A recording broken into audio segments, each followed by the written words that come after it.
we are going to work with Locust Pose and some variations. So ways to intensify and ways to pull back a little bit. So let's get started. All right, so it is done on our stomach. So we'll get on our stomach first. So I'm going to show you the full locust first. So a full locust is going to be your legs come up and your arms. So you're doing a back bend, engaging the core, engaging the glutes and the legs,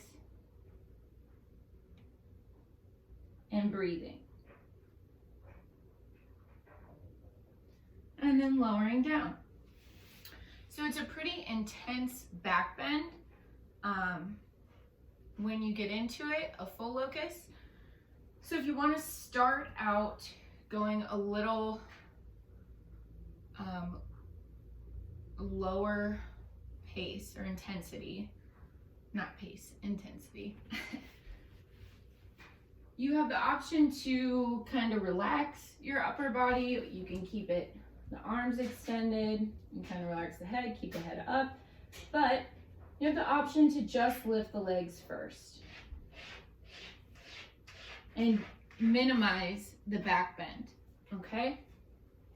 Another option or variation is going to be putting a rolled blanket underneath your hips, right where your hip bones are, okay? So how much or how little, as far as like how high your blanket is gonna depend on you. So once you put the blanket there and then try it, you can either lower or raise the roll of the blanket. So if we just bring our hips right down onto the blanket, and then we can do one leg at a time. We can do the both legs and arms with this, but this is mainly to feel okay, build up some strength for this back bend, okay? So this would be a build-up pose that you can work with to build up to the full locust.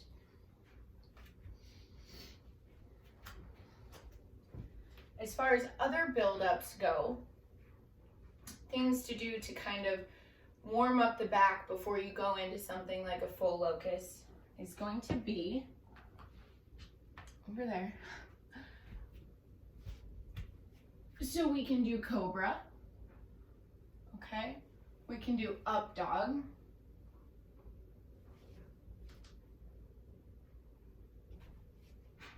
Okay.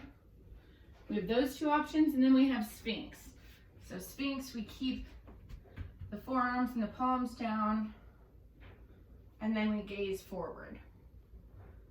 So all of these are back bends and are going to have some pressure on the lower back.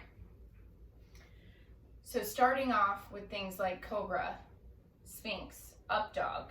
Up dog's gonna be your more intense of the three as far as your lower back goes. And then you're gonna have your choice from which variations. So we have the variations with just the legs, just one leg at a time, or both, and that's with or without the rolled blanket. So you have a few options there. And then you can do the full with the support of the rolled blanket, the full locust, or you can just do a normal full locust with the arms and the legs. So there's a couple options for you to try. See what works for your body, see what works best for you, what you like the most, which ones you enjoy doing, and pay attention to how you feel after that. So if you're a little sore in the back after that, that means you went a little too deep in your back bend. So pay attention with how you're feeling. If you feel good after your practice and the next day, then you're okay where you're at. Okay, so that's good to just kind of check in, see how you're feeling the next day, see if there's any soreness or indicators that maybe you went a little bit too far. So pay attention to that, and I'll see you later.